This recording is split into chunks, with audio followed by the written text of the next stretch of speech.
Good afternoon. It's a lovely Saturday afternoon. No, it's not. It's Friday afternoon here, but it's Easter weekend. These are two poems that I wrote in 2016 at HMP Highpoint. They've got nothing to do with each other, but they're quite short.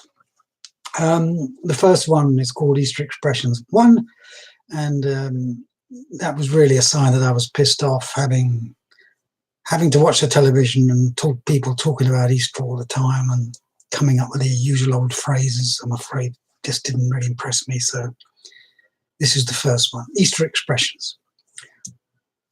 More crosses to bear, oh, that they were there. Use of ubiquitous Latin hymns, neither blasphemy nor jest. Their lines left out on linguistic limbs. Which culture's crosses are best? Witter on, wild wordy whims. More holy than thou, furrows they eternally plough, remnants rural or religious, recollections from ages past, the royal, the rare and prestigious, colours nailed to a manuscript's mast. More strings to their bow, their scribbled seeds to sow, expressions that exasperate.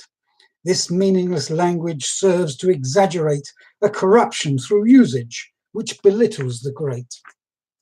More axes to grind, cultural chains that bind, minds made oblivious to their lack of precision, interpretation too obvious for logical decision, the deluge of doubt impervious.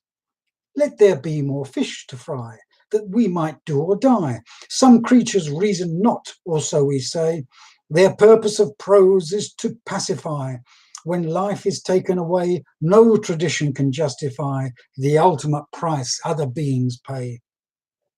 More bridges to burn and stripes to earn, antagonistic aphorisms, oxymoronic quotations, relentless rhymes and rhythms, nonsensical notations, silly syllogisms. Oh, grant us salvation from Easter expressions. Thank you. That's the first one.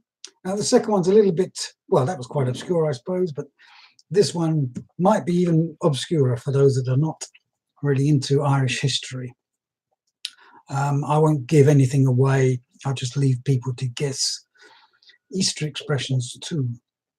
Think on today of that green isle, a century past from the Easter rising, through the words of that well-known writer, though his style now unsurprising, a terrible beauty was born, created during and by his life, despite his origins and loves unrequited, and personal and political strife.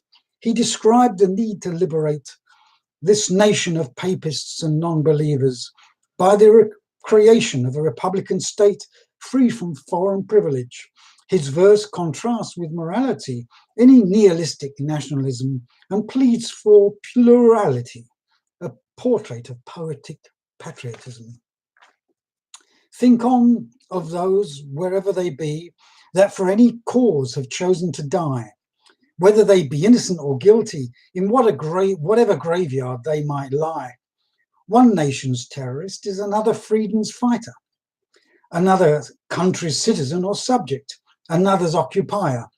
One patriotic poet, another tribe's traitor, who might become revered by all in years or even decades later. That fights for our view of democracy. No truth can belong to those that lied, nor to those that espouse hypocrisy. Thank you very much. Bye-bye.